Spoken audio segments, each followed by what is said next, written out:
Muy buenos días para todos apreciados estudiantes, esperando que se encuentren muy bien en sus respectivas actividades. Bienvenidos a la clase de hoy. Casi que entramos a la recta final de nuestra asignatura porque nos queda aproximadamente un mes de clase, entonces tenemos que hacer rendir los contenidos para que podamos alcanzar esos logros que nos propusimos desde la primera clase, desde la primera sesión. Vamos entonces a iniciar hoy una nueva unidad, una unidad muy interesante que va a tener que ver con todo lo que es la escritura y la redacción. Ya les decía y les precisaba en la clase anterior al examen parcial que empezábamos la materia con un abordaje de los signos de puntuación, con un abordaje de las normas de acentuación, con un abordaje también de la ortografía como herramienta práctica para saber escribir, desde aprender a utilizar las normas principales de algunas letras, las palabras homófonas y el uso de las mayúsculas, y ya con esos elementos tan importantes vamos a empezar a hablar de la escritura y la redacción como una herramienta vital y transversal a cualquier gestión profesional. Sin lugar a dudas, escribir bien y saber redactar los argumentos y las ideas será un valor agregado que tendremos siempre como profesionales y que siempre nos veremos en la necesidad de hacerlo indistintamente nuestra profesión o nuestro campo de estudio, nuestra área del conocimiento. Entonces, por eso, con mucha atención nos vamos a acercar a la clase de hoy a este tema que nos convoca.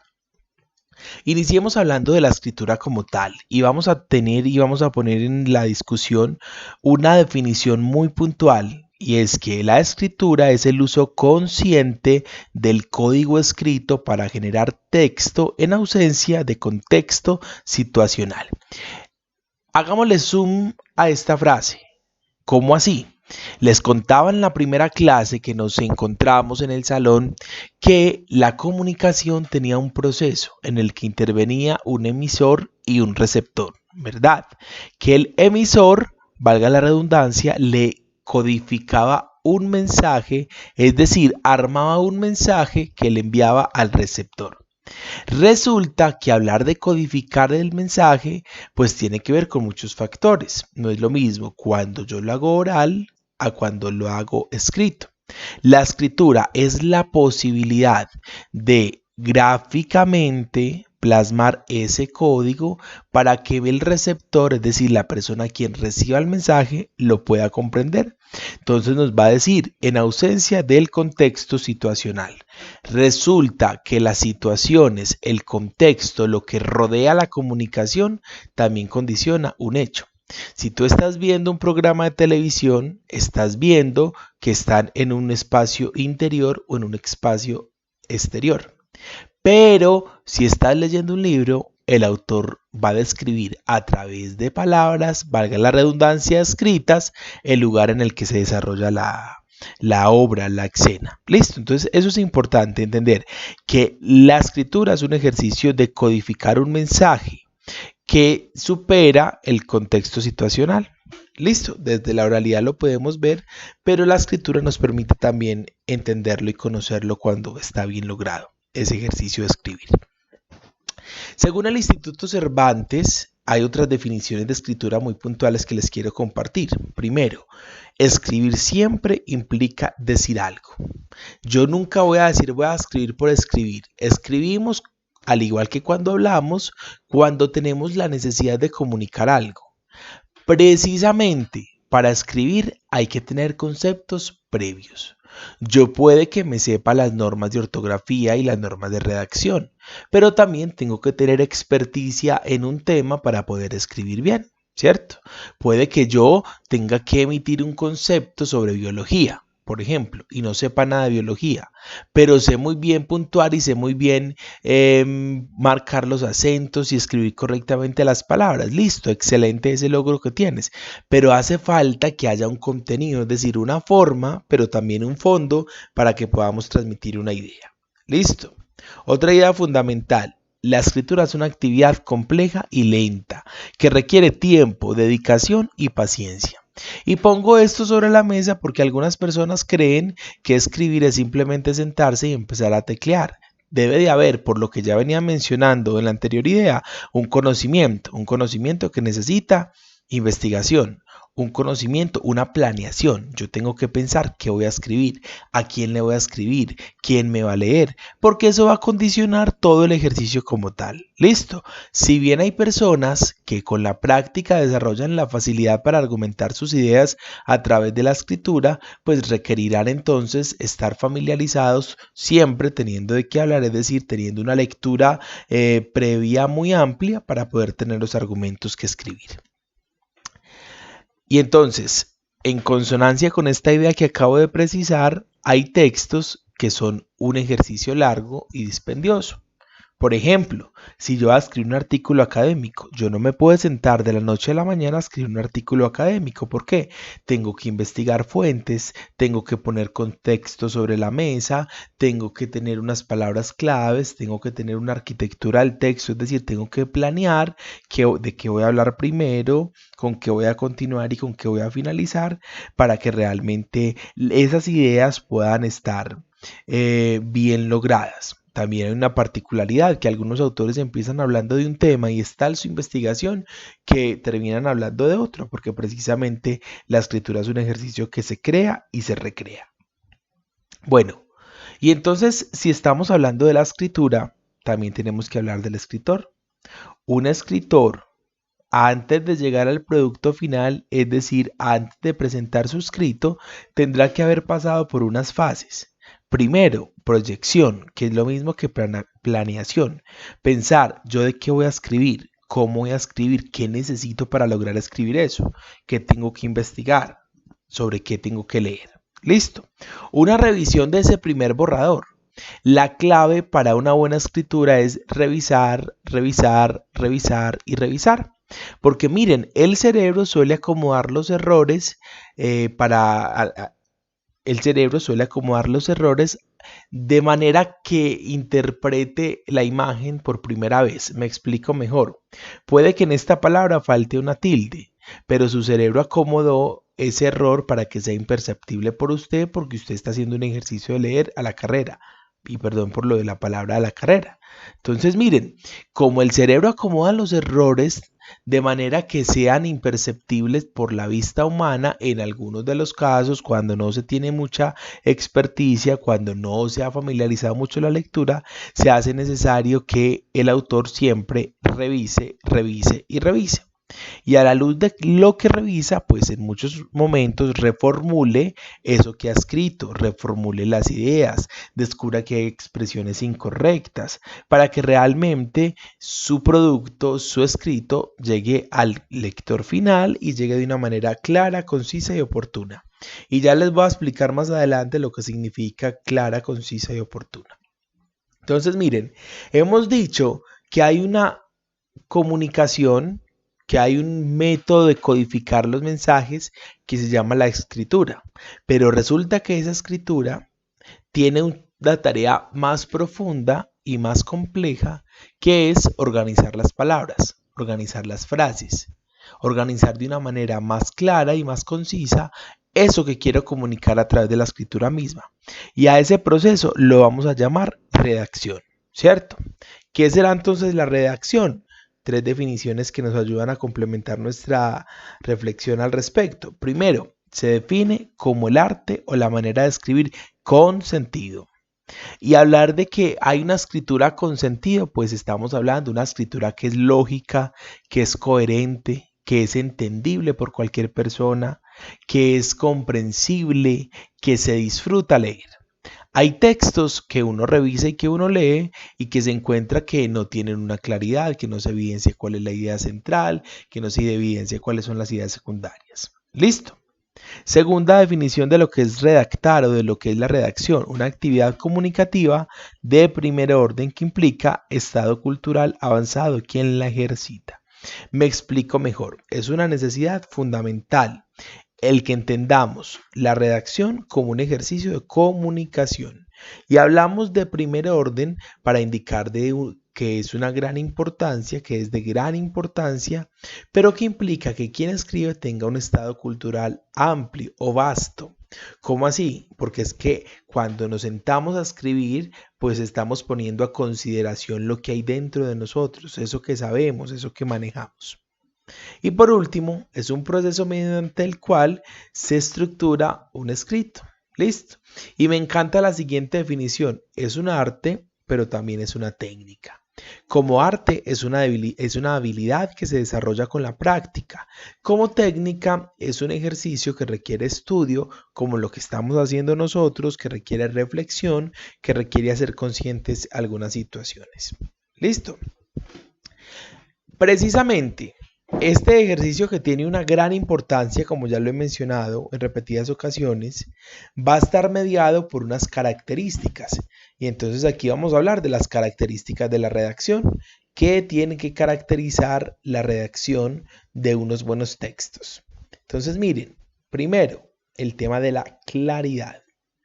Y el principio básico de la claridad es que todos los seres humanos escribimos con un mismo objetivo: darnos a entender, transmitir una idea, que quien lea comprenda eso que le estamos diciendo a través del lenguaje escrito, ¿cierto? ¿Cuál es la principal característica de la redacción? Que sea clara, es decir, que con una simple lectura se haga entender y que la otra persona que está leyendo el texto pueda comprender de una manera fácil. Entonces, para hablar de la claridad, lo primero que vamos a decir que es un lenguaje fácil. Palabras transparentes y frases breves. Cuando hablo de palabras transparentes, palabras que sean correctas del idioma, porque hay palabras que no existen y que solemos utilizar y que ya más adelante vamos a hablar de eso, pero palabras que sean transparentes, que realmente transmitan, que sean frases breves, no muy elaboradas, con el firme propósito de que lo que estoy escribiendo llegue con facilidad a la mente del lector. Listo, entonces eso es importante. Conceptos digeridos. Y hablar de conceptos digeridos es hablar de conceptos bien explicados, bien abordados. Entonces nos va a decir pensamiento diáfano, es decir, iluminado, transparente, sin mucha complejidad. Cuando hablo de complejidad no quiero decir que pierda rigor o que pierda tecnicismo, ni más faltaba. Cuando hablo de complejidad es que yo puedo explicar un concepto científico, un concepto técnico desde una cercanía que el lector le posibilite acercarse a esta idea. Listo, entonces eso es muy importante. Ni caer en un lenguaje demasiado lapso, ni en un lenguaje demasiado técnico, ni en un lenguaje demasiado preciosista. ¿Cómo así que preciosista? Refinado, es decir, un lenguaje que sea aceptado, entendido por la mayoría. Yo sé que es muy difícil uno pensar que todo quien lo va a leer va a comprender todo el significado de las palabras, porque hay unas palabras propias de cada gremio, de cada parte, ¿cierto? Pero quien escribe tiene que hacerlo tan claro que incluso por el mismo contexto sea fácil de inferir el significado de X o Y palabra. Listo. Y entonces a continuación me permito mostrarles un texto sin claridad. Listo. Entonces vamos a leer con mucha atención el texto sin claridad. El informe administrativo es un documento escrito que informa y describe detalladamente el estado de una actividad administrativa, ya sea esta gubernamental, empresarial o comercial. Vemos una primera idea. Entonces mire que nos está diciendo que el informe administrativo describe detalladamente el estado de una actividad administrativa. Miren que estamos viendo que eso sobra. Continuemos. Está dirigido a informar sobre el estado en que se encuentra la administración, ya sea de un gobierno o de una empresa. Miren que como estamos agregando frases innecesarias, el texto pierde la claridad y uno se empieza como a perder. Bueno, pero es que esto ya lo dijo. ¿Cómo así? Sigue hablando. El informe administrativo detalla las actividades de una administración empresarial. Ya por aquí hablé de la actividad administrativa y hablé de la actividad empresarial. Entonces miren, este texto es una evidencia que ni lo voy a terminar de leer, tarea para ustedes, es una evidencia de cómo por darse a entender muy bien, poniendo tantas explicaciones en el contexto, pues ¿qué hizo? No solo generó de que el lector perdiera su atención, también generó una cosa peor, y es que enredó el texto que ya no es fácil de comprender. Listo, entonces, primera característica de la redacción, la claridad. Sin claridad no se puede dar a entender una cosa. Segunda característica de la redacción, y la segunda característica de la redacción la vamos a llamar la concisión. Y esto como comunicador les doy una recomendación, hay una máxima en comunicación: menos es más. No por muchas palabras se puede concluir de que hay mucho contenido. En repetidas ocasiones hay personas que la misma idea le dan 3 y 4 y 5 giros, de modo que están diciendo lo mismo con distintas palabras. Listo. La concisión significa básicamente eso: decir lo más con lo menos, ahorrar palabras y evitar lo innecesario. Listo. Entonces miren, conciso no quiere decir demasiado breve o lacónico, ¿cierto? Conciso significa que es algo denso, y denso es que tiene contenido, que tiene profundidad, aunque sea expresado en pocas palabras, ¿cierto?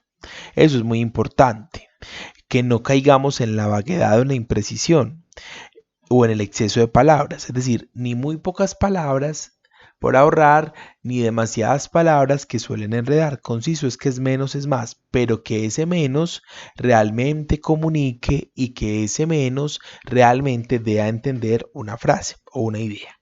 Vamos a continuación a leer, a compartir un ejemplo de un texto sin concisión. Entonces miren este texto.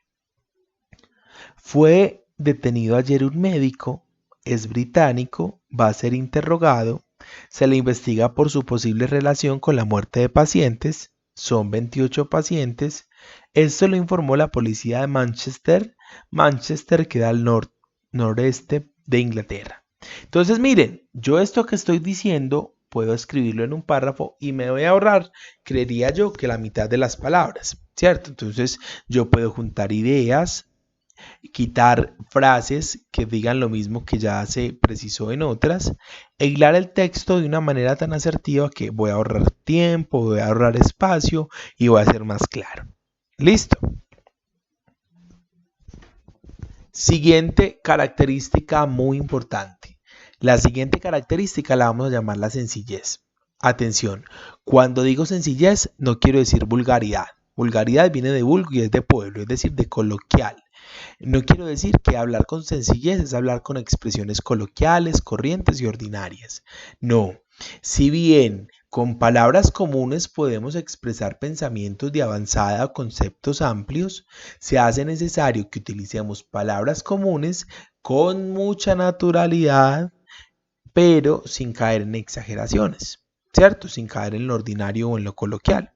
Y permítame, pongo un ejemplo. Yo puedo decir, epistemológicamente el lenguaje avanzado, pero de eso mismo lo puedo decir con unas palabras, sin perder el tecnicismo y el rigor, unas palabras más sencillas, más cercanas, que vinculen al lector para que realmente entienda, comprenda y pueda llevar a buen término este ejercicio de comunicar. ¿Listo? Entonces miren, ser sencillo es huir de lo enredado. Y esta idea es clave. ¿Yo para qué me enredo explicando un fenómeno o un suceso cuando con 2 palabras lo puedo contar sin caer, insisto, en la ordinariez ni en la imprecisión? ¿Listo? Es importante eso, entender la comunicación como un ejercicio, la escritura como un ejercicio de comunicación. Y en la comunicación se hace muy importante la naturalidad. Entonces la sencillez es una buena clave para que realmente nuestros textos sean comprensivos, sean fáciles de comprender y de asimilar. Entonces, la conclusión de la sencillez: no se enrede la vida dándole vueltas también a un asunto. Ejemplo de sencillez. Entonces miremos un ejemplo de un texto que carece de sencillez. En la hora en la que la dorada faz del astro rey se enseñorea de los cielos, el cortante filo del acero del enemigo hendió mi rosada blandura en una estocada inapelable destino. Entonces miren el texto 1, ¿cierto? Pero el texto 2, que es la corrección de lo anterior, dice: al llegar el funesto mediodía, la espada de mi enemigo cortó mi carne de una estocada inapenable. Miren que estamos viendo la misma idea expresada de dos modos, uno complejo, uno sencillo. El sencillo no ha perdido el tono literario, ni ha perdido el uso de palabras poco comunes, ni ha caído en ordinariez. Simplemente con menos palabras, más al grano, se está comunicando una idea. Avanzando en este tema de esas características de la buena redacción, llega una fundamental, una muy importante y tiene que ver con el tema de la coherencia. Entonces, miren, todos los textos tienen que tener una estructura con sentido, una estructura lógica. Los hechos se tienen que narrar de acuerdo a una estructura. Ya el autor irá definiendo cuando planee su escrito cuál va a ser esa estructura. Pero entonces uno a veces se encuentra que en el mismo texto, en el mismo párrafo, perdón, están hablando de 5 personajes distintos que nunca había mencionado. No, yo necesito generar a medida que escribo una coherencia entre los distintos argumentos y las distintas ideas con el fin de poder llegar a darme a entender de una manera puntual. Listo. Con la coherencia, perdón, no traigo ejemplos porque es fácil de comprender este tema de la coherencia. Bueno, y teniendo como base qué es la redacción, qué es la escritura y cuáles son las características de la buena redacción, vamos entonces a continuación a profundizar en cuáles son esos vicios comunes, esos errores comunes frecuentes que suelen existir en muchos textos y que imposibilitan que cumplamos efectivamente las anteriores características de la buena redacción. Entonces, mucha atención a continuación. El primer vicio lo vamos a llamar anfibología. ¿Qué es una anfibología? Mucha atención. El empleo de frases o palabras con más de una interpretación. Cuando una palabra o una frase se presta para dos sentidos, para dos interpretaciones, ya estamos reconociendo un error muy común que se llama la anfibología y que está faltando al principio de claridad. Por ejemplo, cuando yo digo, me compré un computador y un celular, me dices cuando quiera y te lo presto. Te lo presto, entonces uno dice, está refiriéndose al computador o al celular, ¿cierto? Entonces es importante a quién se está refiriendo ahí, ¿cierto? Entonces una característica de la anfibología es que se presta para la ambigüedad, para los errores de interpretación. Si yo digo, voy a comprar sombreros para niñas de cartón. Entonces uno dice niñas de cartón o sombreros de cartón para niñas. Listo. Fuimos al cine y después al restaurante. Te dejamos un mensaje para que nos viéramos allá. Pero entonces, ¿dónde nos vamos a ver? ¿En el cine o en el restaurante? Si revisamos muchas de las expresiones que utilizamos en la vida común y corriente, vamos a ver que este es un error muy frecuente en muchas personas. Se busca hombre para trabajar fuerte. Entonces, ¿fuerte es el hombre o fuerte es el trabajo? ¿Cierto? Marcos y Sara hicieron un largo viaje en su auto. ¿De quién es el auto? ¿De los dos? ¿Es de Marcos? ¿Es de Sara? Entonces mire que genera una interpretación muy amplia porque no es muy claro ni muy preciso lo que nos está indicando, ¿cierto? Entonces es muy importante. Para uno evitar esto, entonces tiene que revisar y acomodar de acuerdo a la situación las palabras apropiadas para este ejercicio. ¿Listo? Aparece entonces otro ejemplo, otro vicio muy común, y son los barbarismos. Barbarismos, atención. Todas las imprecisiones o incorrecciones lingüísticas que cometemos cuando incurrimos errores al escribir o pronunciar una palabra. Entonces miren, constantemente en el lenguaje se empiezan a hacer muy populares palabras que no existen o que son incorrectas. Por ejemplo, jalar, vamos a jalar. No, se dice alar. Incepto con P y es con C. Prever por prever. Aiga por haya. Andé por anduve. Ay, andé toda la tarde. No. Uno dice anduve toda la tarde. Por ejemplo, este es el error, el barbarismo más común y es que cuando tuteamos siempre en un barbarismo se le pone la S al final, pero cuando tuteamos nunca va con S. Uno no dice cantaste, estudiaste para el examen, dijiste, no, dijiste, estudiaste, cantaste. Esos son barbarismos. En los barbarismos tienen esa particularidad y es que constantemente se suprime o se agrega una frase, ya sea en la mitad o al final de la palabra, ¿cierto? Descomponido por descompuesto. monstruo por monstruo. Entonces, eso es muy importante porque hay muchos barbarismos y ustedes ahorita tendrán que consultar otros más que solemos utilizar con frecuencia y que son errores. Listo. Otro ejemplo, o mejor, otro vicio dentro del lenguaje está el pleonasmo.